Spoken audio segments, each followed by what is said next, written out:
Les dernières pluies de Conakry ont causé des dégâts à l'agence de l'EDG de Tombolia dans la commune de Matoto, ce qui a motivé les travailleurs de la dite société à fermer cette direction. Ils réclament tous un nouveau local pour mieux exercer leur travail.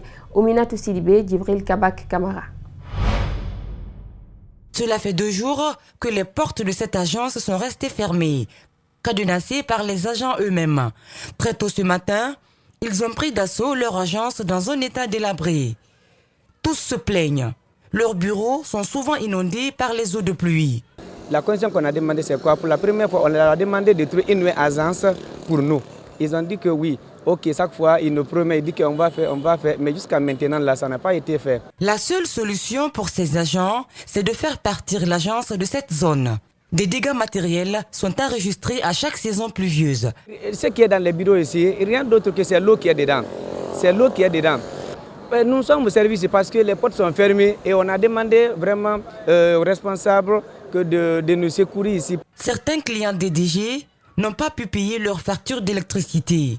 C'est le cas d'Abdoulaye Kondé qui déplore la situation. Je viens de trouver que vraiment une inondation à la devanture de la chose et tout est fermé. On ne sait pas à qui s'adresser. Il est presque 9 heures passées, donc vraiment on est étonné, même moi personnellement je suis étonné de venir voir que tout est fermé. Je me suis même posé la question s'ils sont en grève. Parce que, et même si c'est la grève, il faut qu'il y ait au moins un service minimum. Sur les lieux, les responsables de l'agence n'ont pas voulu se prononcer sur cette affaire. Ils ont plutôt donné une autre version des faits. La fête approche à grands pas, les populations s'activent pour l'achat des vêtements et d'autres en apportent chez le tailleur pour la confection. À 7 jours de la fête, l'affluence de la clientèle n'est toujours pas au rendez-vous. Le constat est fait par nos reporters Abdourahmane Ba et Ibrahim Souma. Elle vend des vêtements à la boutique de sa mère. Depuis le matin, Kadjatou n'a échangé qu'avec un seul client. Ici, le temps tourne au compte-gouttes. Actuellement, il n'y a pas assez de clients, tu vois, et c'est un peu dur actuellement, quoi. Tout le monde pleure et tout, tu vois. Vu les conjonctures, ça va pas. La conjoncture actuelle ne favorise pas leur commerce, la cherté des prix, ajoutez à cela la galère des potentiels clients. Mais pour vite écrouler la marchandise, Kadjatou et sa mère ont trouvé une alternative. Et par exemple, à la période de la fête, parce que ma mère a des clients dans les lieux de travail, par exemple à la commune et tout, tu vois. Donc là, elle n'est pas là. Elle prend les habits, elle les envoie là-bas et tout. Elle a ses clientes là-bas et clients. Donc c'est comme ça, ils prennent, certaines l'achètent par cash, certaines c'est crédit, dette, tu vois. Donc c'est pas facile. Même si la solution régorge quelques risques, elles font avec. Quant à cette femme couturière, cette fois, elle ne subira point la pression des clients, car les commandes sont rares.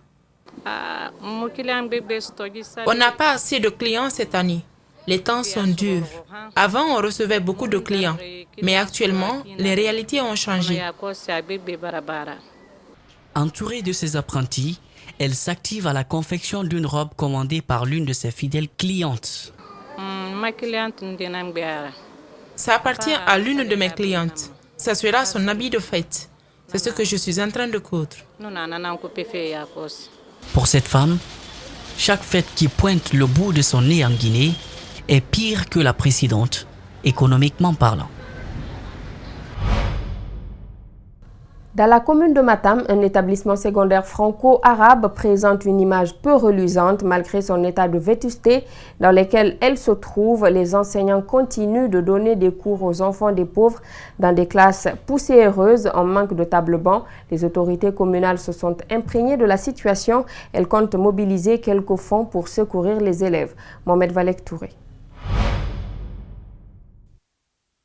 Le lycée-collège franco-arabe de Matam dans un état piteux. Les salles de classe sont vides ce matin, une situation qui préoccupe les autorités communales. Elles veulent un plan de collecte de fonds pour secourir les apprenants. Nous avons 6 écoles coraniques, mais ils sont en état de dégradation et ça fait partie aussi de l'éducation. Il y a des enfants qui sont dans les écoles coraniques et pourquoi pas penser à eux. L'établissement n'échappe pas au constat peu enviable en cette saison hivernale. Le bâtiment en question est de nos jours hors usage. Les plafonds sont rafistolés. À l'intérieur des salles de classe, pas de table-banc.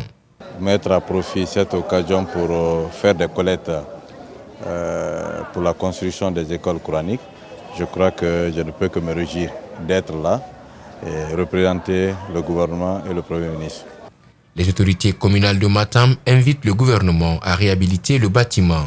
Aujourd'hui, par manque de conditions, l'établissement accueille peu d'élèves, nous confie le responsable de l'école. L'UMS au chevet des populations de Dabis, une sous-préfecture de Boké. La société vient de rénover et d'équiper un centre de santé pour la localité, une joie sans précédent pour les populations bénéficiaires et autorités de la préfecture. Reportage Abdoulaye Sadio Diallo, Salifouli Fossissé.